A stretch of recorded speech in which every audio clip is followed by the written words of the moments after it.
So what separates somebody who dreams or wants to build a business from somebody that actually does build a business? Like, what's the distinction from me wanting? Because everybody gets up, want to be their own boss. Everybody want to be an entrepreneur. Everybody want to do these things. So what actually stops that person from someone like yourself that's actually doing the thing? Yeah, I want to go.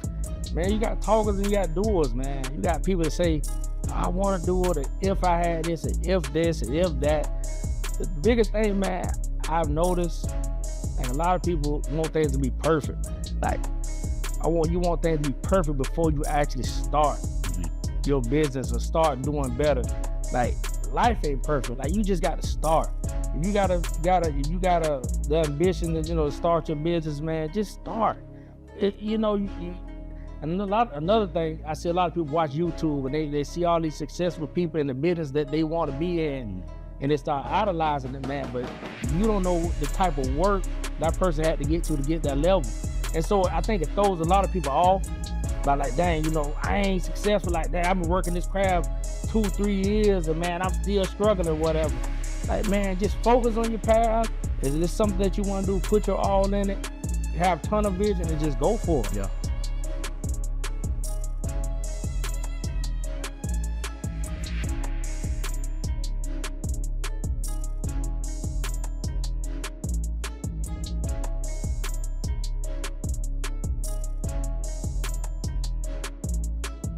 Welcome world, welcome fam to another episode of the EL2A Podcast. I'm your host, Gilmore Jr. To the right of me, man, we got a very, very special guest, man. This dude, one of the most humblest, genuine cats I ever met, man. Mr. Darien Frazier, how you doing today, Nice bro? to meet you. Nice to be here, man. Yeah, Good to be here. So I'm gonna open it up like this. I'm gonna tell the story. I told you when I hit you up earlier.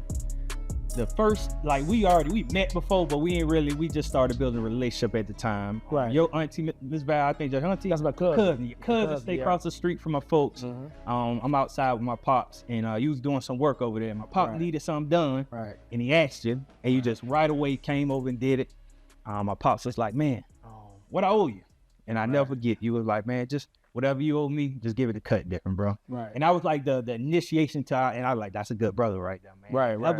Ever since that day, all you done is things to give back and to help us. 100%. Tours with the boys. And you just been building since there, man. And God is good, man. So I appreciate you. And I want to publicly share that experience. Because that's something you would never do, bro. You would never up and say that. Tell nobody that you did that for. And I'm pretty sure you've done that countless other times. Yes. For people, man. And that's, I appreciate you, bro. So thank you for being here, bro. Hey, man, no problem, man. Yeah. Glad to be here, bro. Yeah. So talk about giving back. We're going to get right into it. I want to talk about giving back, bro. So, like, where does that giving back spirit come from? Like, why is that important to you? And I'm a firm giving back. Man, I'm a firm believer. Well, I know where I came from. I know what, how good God has been to me. And, I understand to whom much given, much required. Yeah. So, I watched that growing up with growing up a single parent home. My mom, everything's given. She'll do something at the church, give back to the community. And, it ain't about, how much you got, it's about what you can give. So it's just something that's been instilled in me since a little boy, man. And I know, God, he rewards a giver, a cheerful giver. Yeah. So that's just something, it's just in me, man. I guess it's bred in from a little kid. Yeah.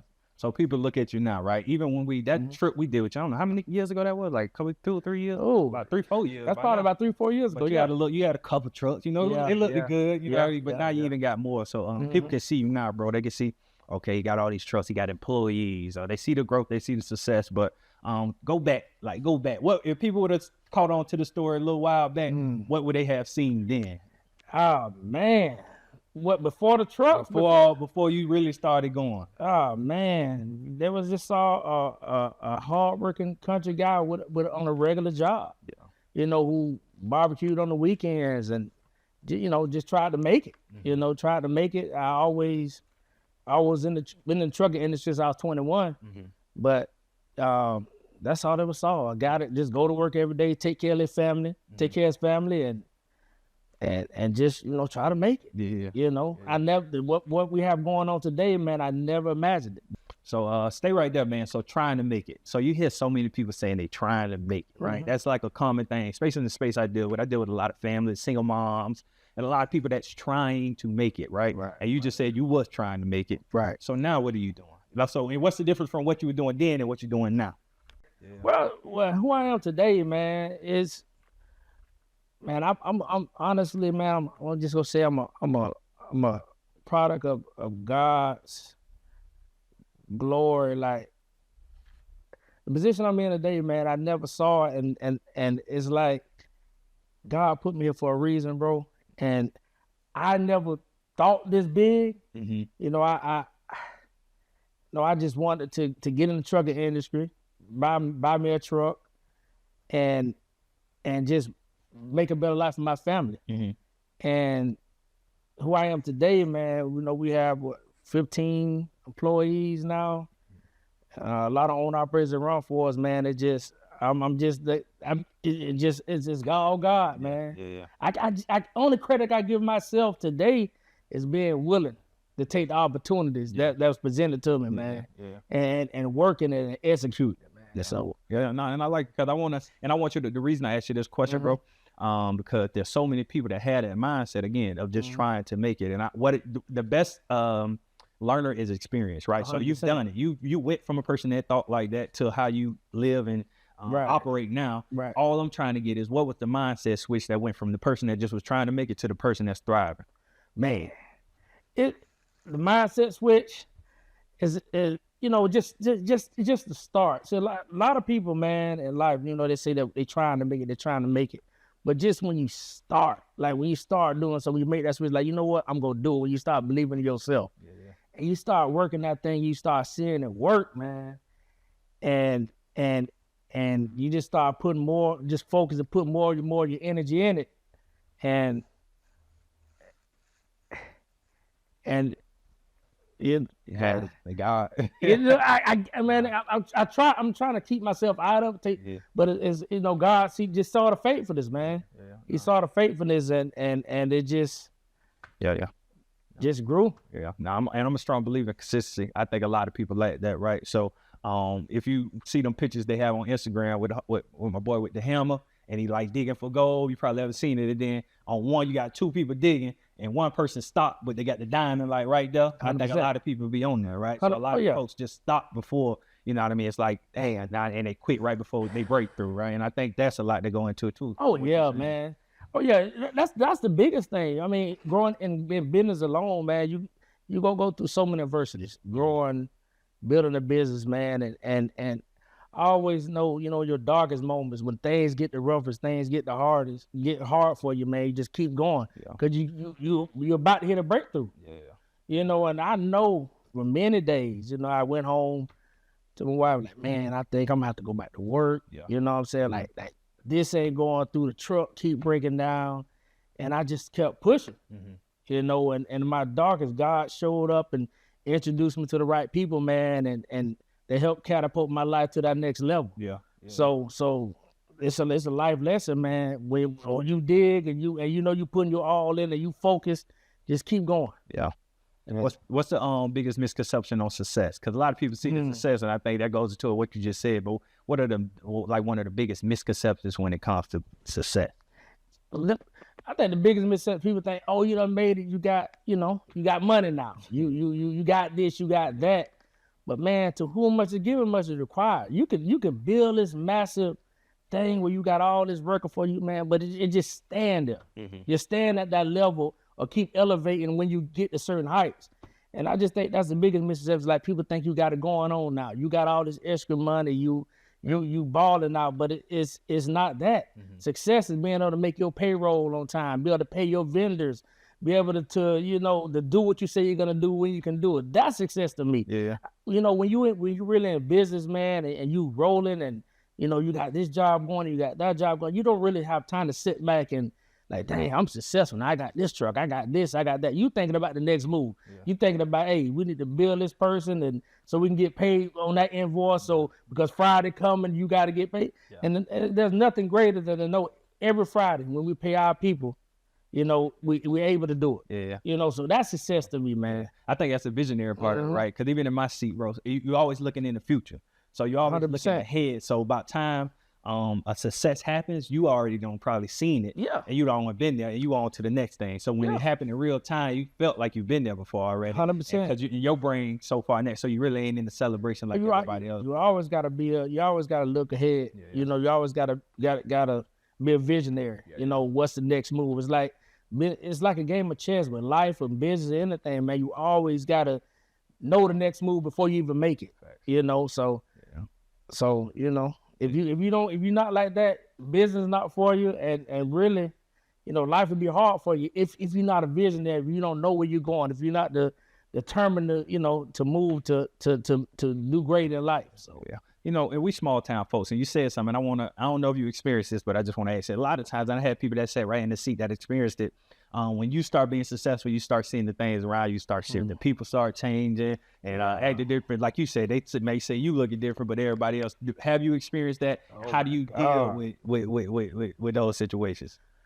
Ooh, that's something that you never be prepared for, man. Yeah. Like you never can be prepared for things when you become successful. The people that you least expect change on you.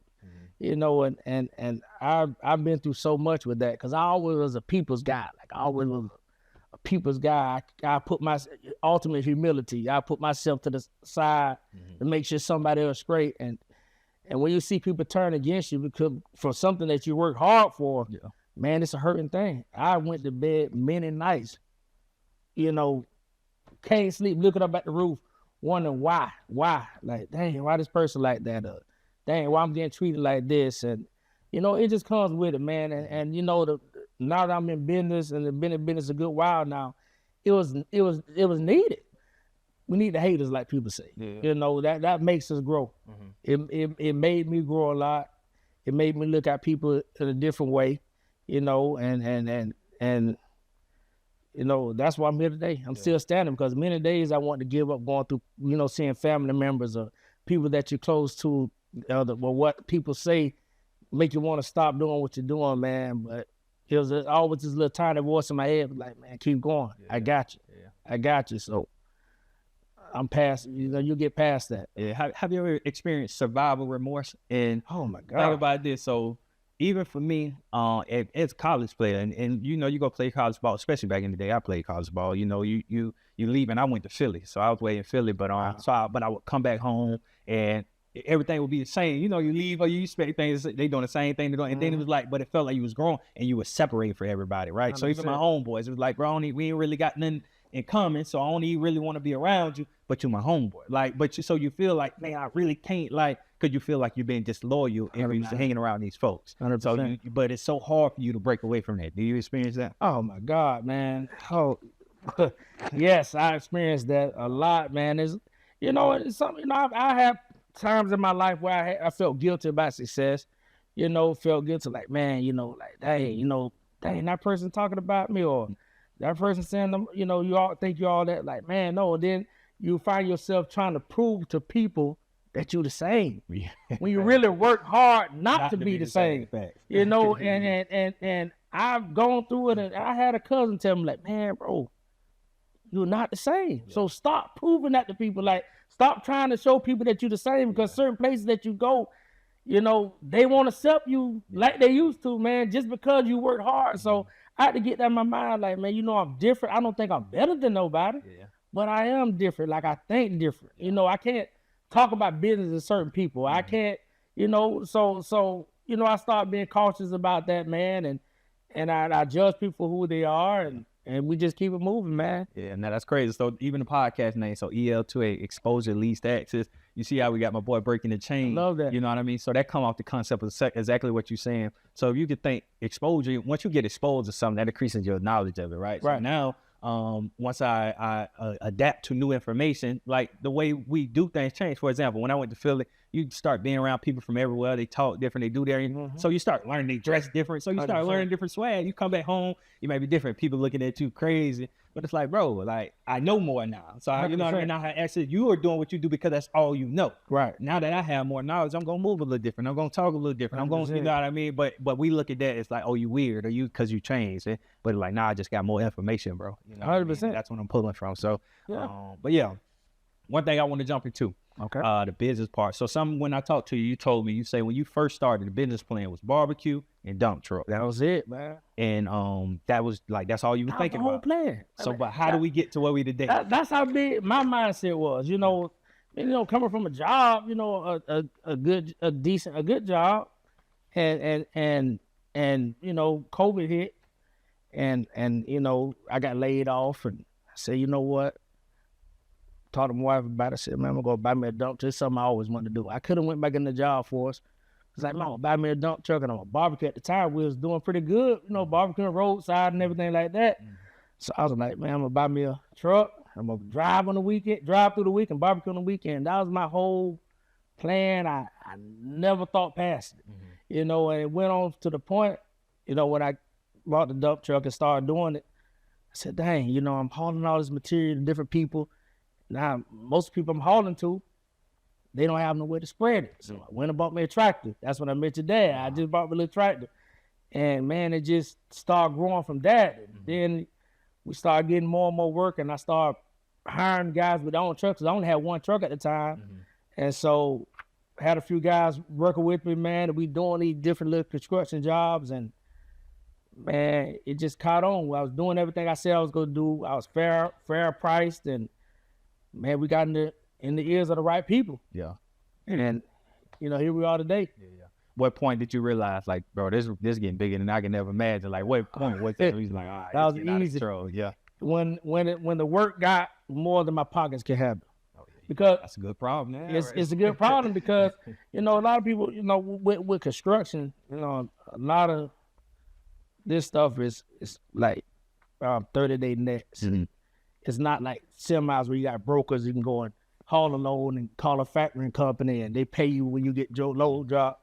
Construction, you hauling to contractors and different builders or whatever, and they pay you when they get a draw from that property. So at the time, man, I'm kind of connected with 5-10 different builders and site guys, and I probably had 10 trucks running for me, my truck and 9 other owner operators, and I made these guys these promises, like, man, you come help me do these jobs, I'm gonna pay you X amount of dollars per job, and I gotta pay you weekly. Yeah. And so we start doing it. More and more builders start like learning about Frazier or whatever, and to the point, man, we start doing so much work. It's like, okay, I'm doing all this work, but I really can't afford it because we got these dirt bills to pay. I got these trucks to pay. So at the time, I'm working day and night. Like, I run dirt in the daytime and go and work on the road at night and sleep in the dump truck. Yeah. Because like, okay, I got to get this payroll. Like, I promised all these guys this money, and I don't have nobody backing me. Right. So that's how we, that's when I knew it was like this real. So I had to make a decision, man. I had to make a decision like, okay, am I going to keep growing or am I going to stop? Yeah. Am I gonna stop? Like, okay, I told my wife, like, we can't afford it. Like, I'm new in the business, but we're doing good work and people's calling. So either I can turn down the work or I gotta find some type of money to front me in order to keep growing. Man, that's a key point you're talking about right now. And I want you to in that moment, did you slow down? Because a lot of folks greedy, bro, and they wouldn't even see like the half. They just see the green, so they gonna run it up, not thinking about the risk of what you're saying. Big risk. So talk about a little bit what make that whole mind frame, and then like, did you have to slow down during that time? So, man, what we did, and and this was a real pivotal point of the business, man. Like, okay, I can slow down or I can go to the bank. And this is another thing about business, man. When you get a business, a lot of people say, I got a business, I got an LLC, I want to go and get a business loan, to grow my business. And at the time, like, me just being in business, you don't know nothing about accounting, your profit and loss, your net worth and things like that. And when you go to these banks and say, okay, I went to the bank, even though I'm making a few dollars, I'm going to the bank like, okay, can I get a business loan? Because I got this work, I need a business loan so I can be able to afford these jobs. The bank like, send me this, and that. I'm like, what? We're like, hey, what is that? What is that? So like, we can't give it to you. Yeah. Like, the bank's not gonna give you, $50, $100, $250,000 if you don't have account, if you don't have your paperwork right. So it's like, dang, man. So I was at this point like, okay, what do I have valuable enough that I can back myself? Because like I said, I come from I'm not gonna say a poor family, a hardworking blue collar family. Mm-hmm. And I know nobody, I couldn't go to nobody and just borrow that type of money to back me, man. So I went home. I told my wife, like, hey, we had just built the house, like 3 years old. And we saved for this house for years, and I'm like, man, we could sell this house. She's like, what? I said, man, we could sell this house. Yeah. And it's valued over $100,000 more than what we paid for it. Yeah. We just moving the camper. Yeah. Ain't no rent, no apartment, no nothing. Sell the house, go buy a camper, move in the field until we will take this money and put it back in the business, and hopefully everything hold together that we can make it. Hold on, brother. You gotta slow you down. So you so you camp. So you had a new home, brand new home in the shores. Yeah. And you sold the home, sold the house, and lived in. So you must have had some land somewhere. You just put the camp on. I didn't have the land. Who land it was? My cousin. And you just put a camp out there. I asked him, can I put a camp on his property? I got a couple questions. First of all, how you got wifey to buy into this? Man, because I'm gonna tell you, because a lot of cats, bro, and a lot of men cry to me. A lot of men come to me, you know what I mean, a leadership type stuff, just asking, and a lot of them deal with their ladies not, I don't want to say obedient. They ladies not following, I guess, their leadership. Right. You get what I'm saying? They feel like if they're trying to do this move, but they lady not backing them. Right. You know what I mean? So as a man, right, what about you? Because that's crazy, bro. I'm gonna tell you that, first and foremost. But second, what do you think? What about you made her say, okay, I'm rocking and rolling? Well, I think she saw my hustle, man. She saw, like, I don't used to come home, like, anybody know a dump truck, it don't have a bed in it. I went in my garage, I big as I am, I cut a board. I had to sleep across my seat for days and then wouldn't come home because I was all in, So I think she saw the ambition and saw what I was doing, and saw, the work that we was doing. And so I had to convince her, like, man, you see what's going on. The bank said no. It's the most valuable thing we got. Yeah. Either I could have did that or just I could just stay, get in my one truck and say I only could do so much. So with a little convincing, we went to Optimum RV and bought a camper, man, and put the house on the market. Bruh, you saying it, and I get it. Yeah. Even how did you convince yourself? Like, how did you convince you that was okay? Because man, I came from nothing.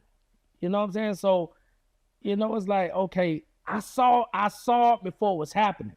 Like, I saw, like, dang, if I can get enough money to front this business and get it rolling, I know it'll be okay. I know we'll be okay. Yeah. And so it was nervous. It was nerve-wracking. Don't get me wrong. Because I know if this thing would have failed, like, now my credit bad. Yeah. You know what I'm saying? Because I'm going to lose everything that I bought. Mm-hmm. I don't have a house no more. Mm-hmm. So it was nervous. It was nerve-wracking the whole time. Yeah. But I had to depend on God. That's fair. I had to trust. Like, like 50 Cent said, get rich or die trying. That's right. Yes, you know what I'm saying? So that's the level I got to. Like, okay, I'm going to try this thing. Yeah. So we did it. So wifey, one person you go to. Who else, when you make a decision like that, who else you go? Because all I can hear is my mom in the back of my mind. What I'm doing is go say, "Boy, you crazy? Like, what you got going on?" I went to wifey. I went to God. Yeah. You don't talk to too many people when you make a business move. Yeah. Because a lot of people don't see things the way you see it, bro. You'll tell one person something, they say one little thing, and they'll throw everything that you thought about off.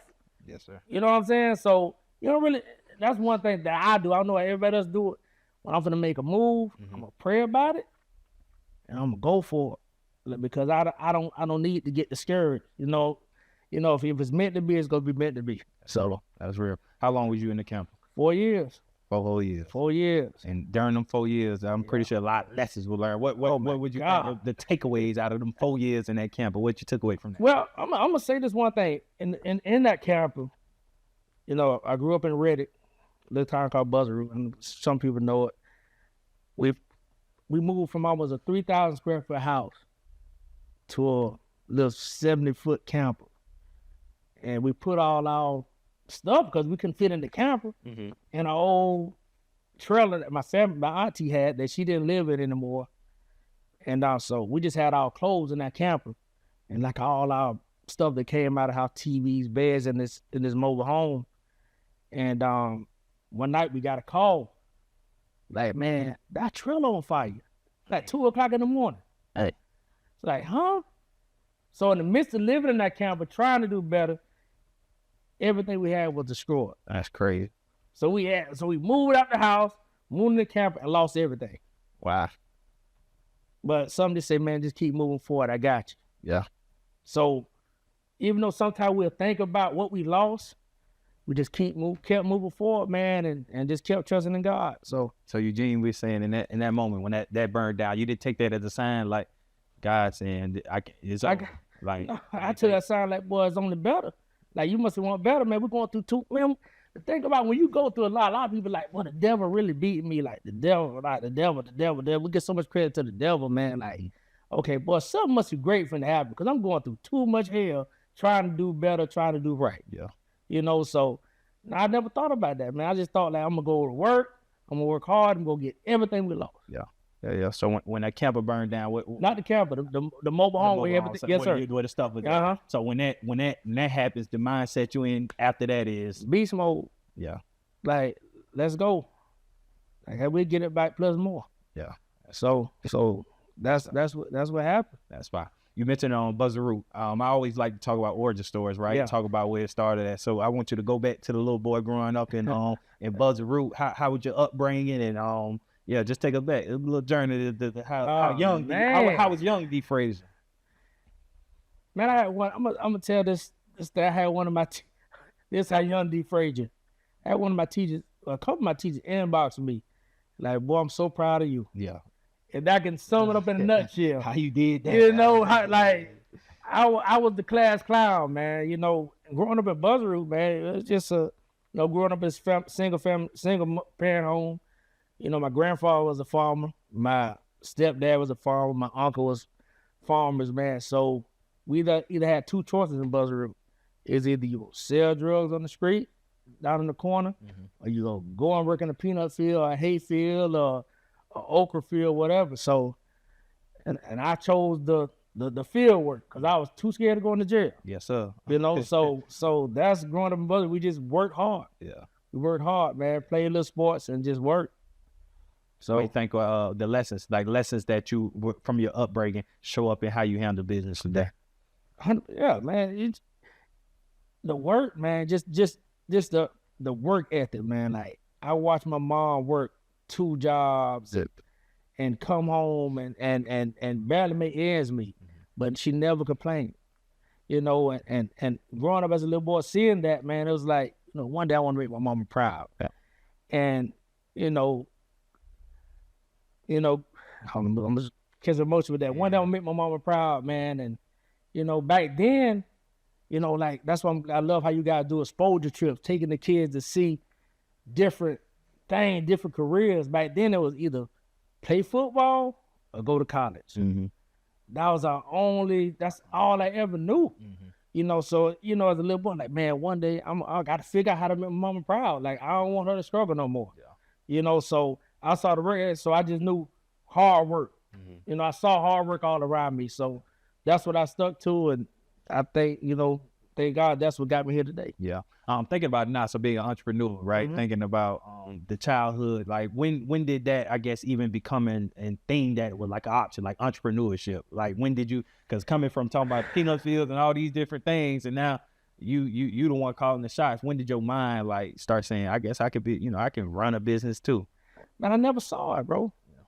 I never saw it, but I always knew I worked beneath my potential, man. Like I knew I worked several jobs, man. I always gave every job my all, and I never saw me having employees and me having, businesses, and even the stuff that I own today. I go back to childhood. Me and my cousins cut them out of newspapers. So I don't know if I was manifesting it then. Vision boards. It's basically a vision board, and we didn't know it. We used to cut semis out of newspapers. We used to cut Tonka trucks out of newspapers and excavators and loaders and play with them on the floor like they really toys and there was paper. Yeah. You know, so I never saw myself being that, but that's what I'm saying. Like, man, that's why I think you should never talk down on a child or anybody, because man, you don't know what God has, the plans that God has for that person's life, that child life. Yeah. So I was the one, you know, got to go to summer school or, you know, got to do the makeup stuff, man. So I never saw it, man, but God saw the plans, man. Yeah, that's fine. Mm-hmm. You speak about God a lot, bro, and I think that's powerful. Faith, I know faith is a big part. Just man. That has directed you, and when you think about God directing your path, right? When do you know that it's God directing you and not, I guess, your own into it, your own what you want? You know what I mean? I think that's a big thing. Sometimes we get it like what we want, and then we try to play because God want, but that ain't really what God want for us. Mm-hmm. How do you know when it's God? Man, I think it's like I have my quiet time, man. Like God usually speak to me early in the mornings when I'm just driving, listening to music, man. You know, I think everybody should have that time with that quiet is where they can just hear. Because in life, man, everything's so loud, everybody moving, everything's moving around you, the radio always on, boom, boom, boom. So when I know, like, it just hit me. Like I think about something, and then maybe a day or so later or whatever, it'll come to flow, it'll download in my brain like, dang, you know, so you need to make this move, or a door open or somebody called me and like the same thing I was thinking, like, dang, you know what? Okay, I need to move in that way. So God usually sends signs and wonders, man, and let you know when it's right. And if it works out, you know what's meant to happen. If it don't, it wasn't meant. So, yeah, that quiet time is big. It's big, we man. teach that to the kids, like, just because the world, like you said, the world too loud. We all have these phones in our pockets.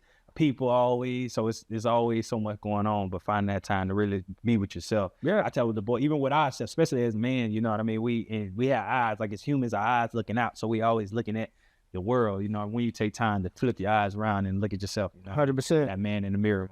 100%. That, and with my schedule, man, it's always busy, man. But I try to carve out some time every day just to, like, reflect, man, and catch up and center myself and know where I'm at, you know, and because if I'm off, the whole company off. For sure.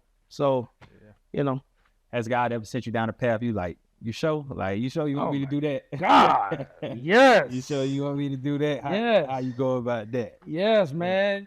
That's like walk by faith, not by sight, man. Like our flesh tell us, nah, we don't need to do that a lot, you know what I'm saying? But God, in business and elevation and things, man, you will go through things like that. You will go through different paths that you never saw. Like, dang, God, you know, that's what you want me to do. Like, okay, I don't know how to do it, but that's where your faith got to kick in. You know, like God showed me in my life, like it was so much about myself that I didn't even know. You know, as far as learn how to conduct business or bidding on jobs or you know, dealing with money and different things like that. Like, hey man, God, like you put all this in me.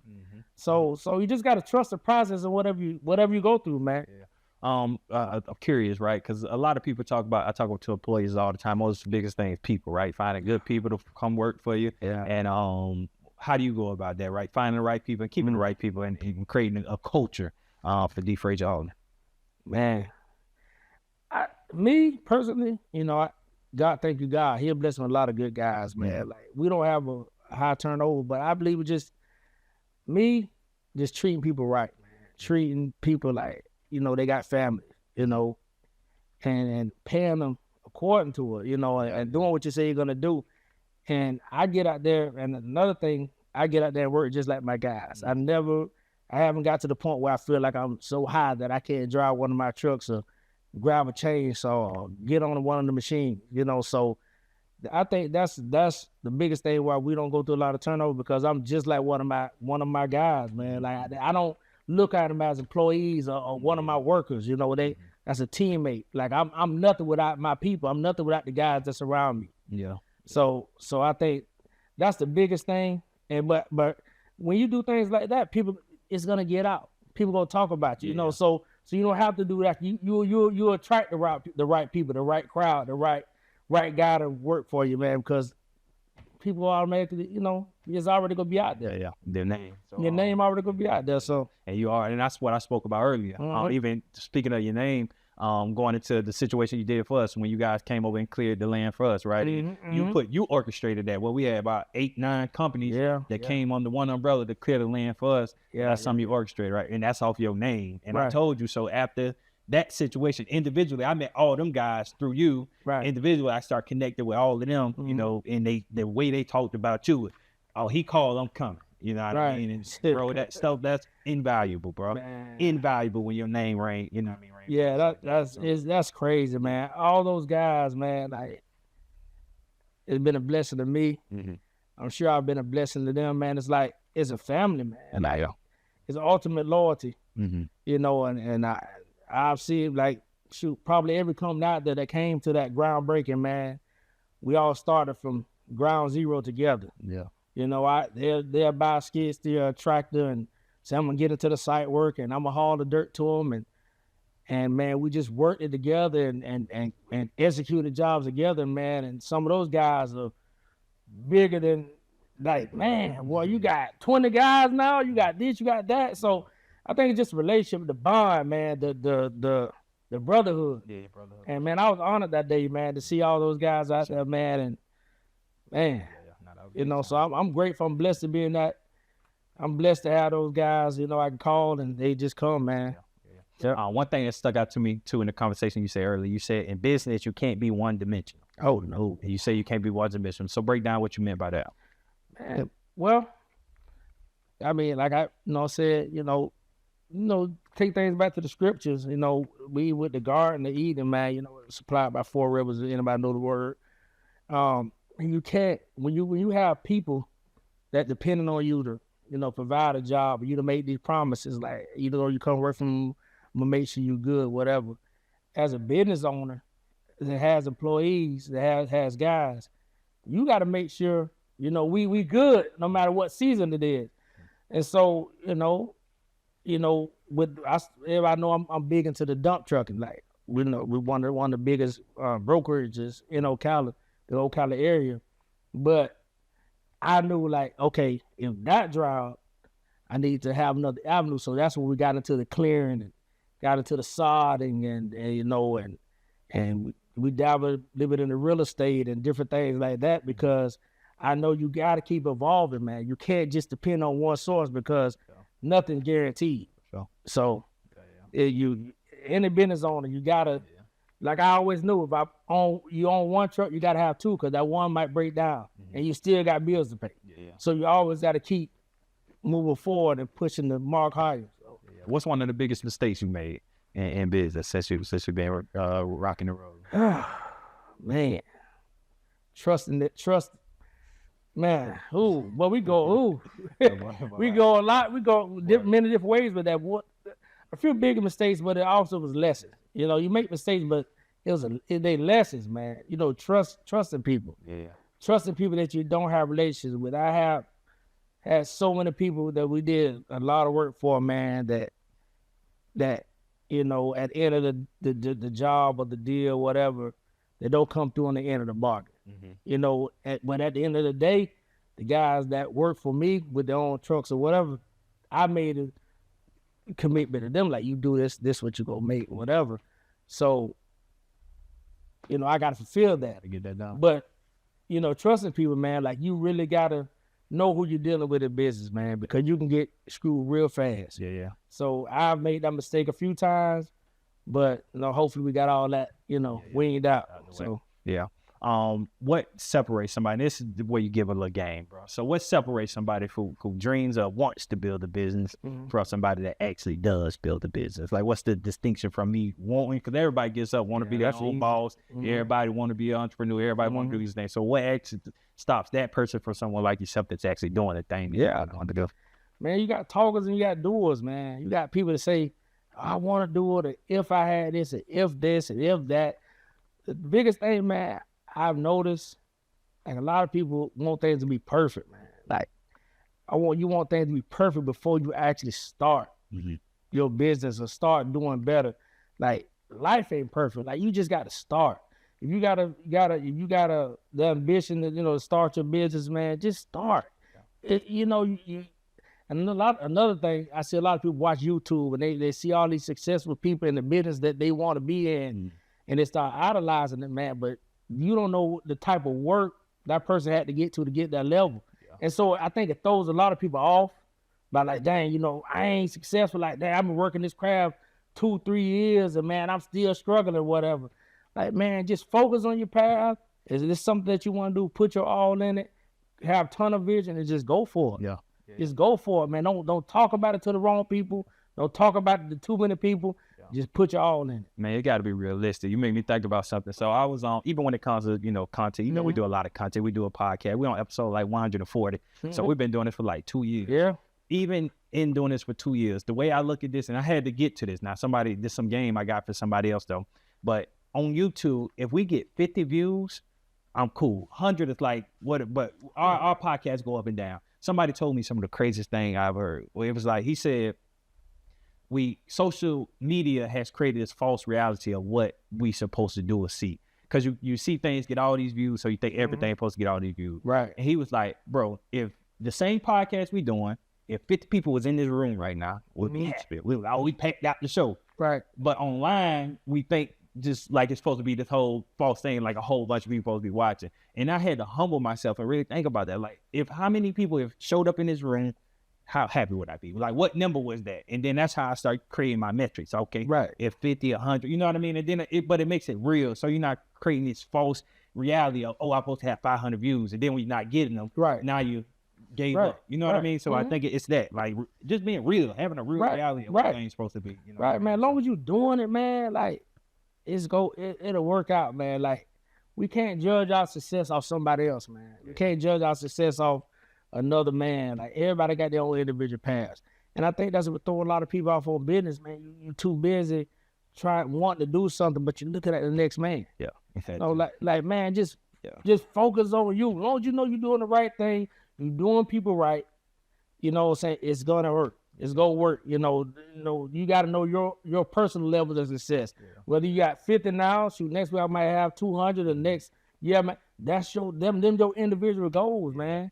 Yeah. And once you focus in on that, man, everything else is good. Yeah. But but I see guys all the time in the dump truck business. Now I look at it a little bit. We got different guys going like, man, I'm a multi-millionaire this, and I got this, and I got that.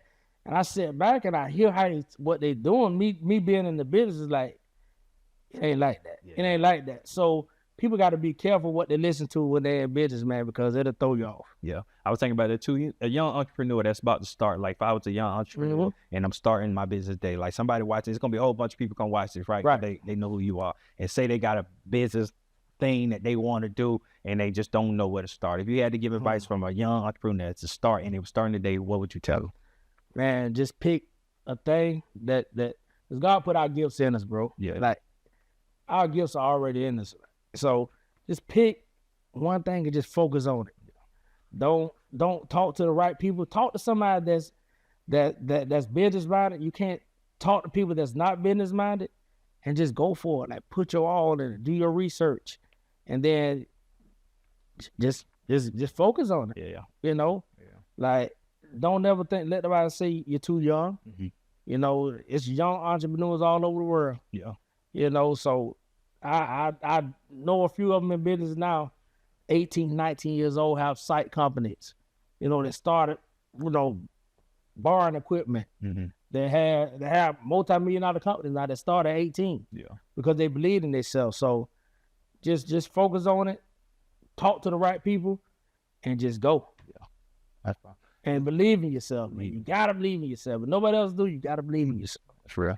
This concept I created, like framework. Who am I and where am I going? I believe there's 2 questions in life that you have to answer to be successful. Who am I? Obviously, who am I? That's your identity. The where you're going, that's the clarity, that's the vision, mm-hmm. that's the direction.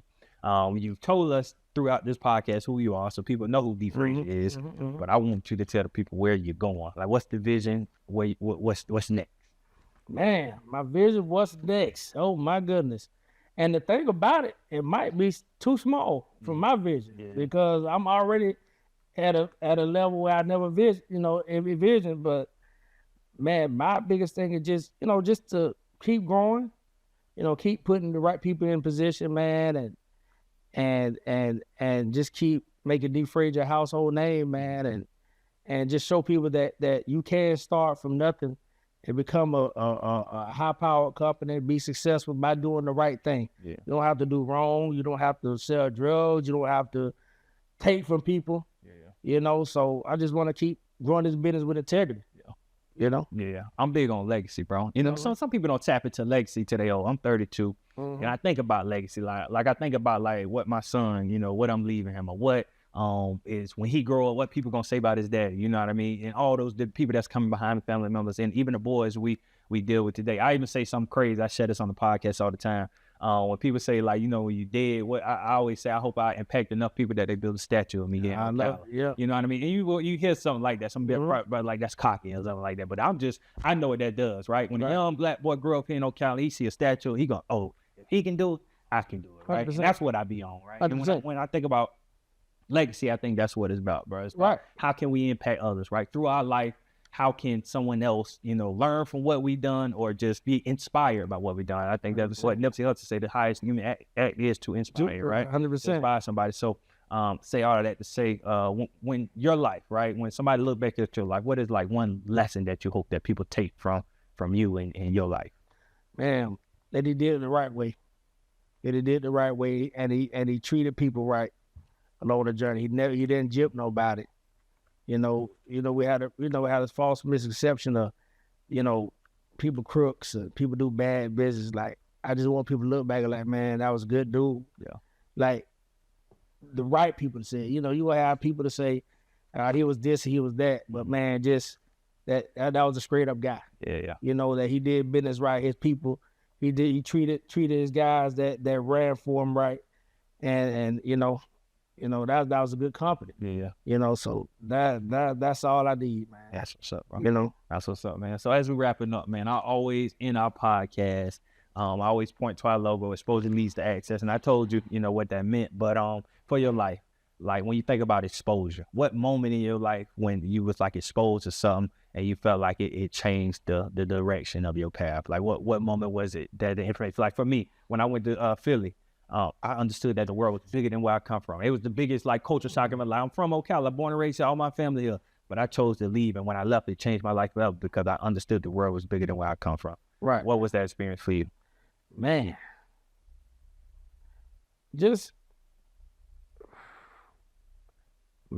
we could go. I could go before business or whatever one hits you.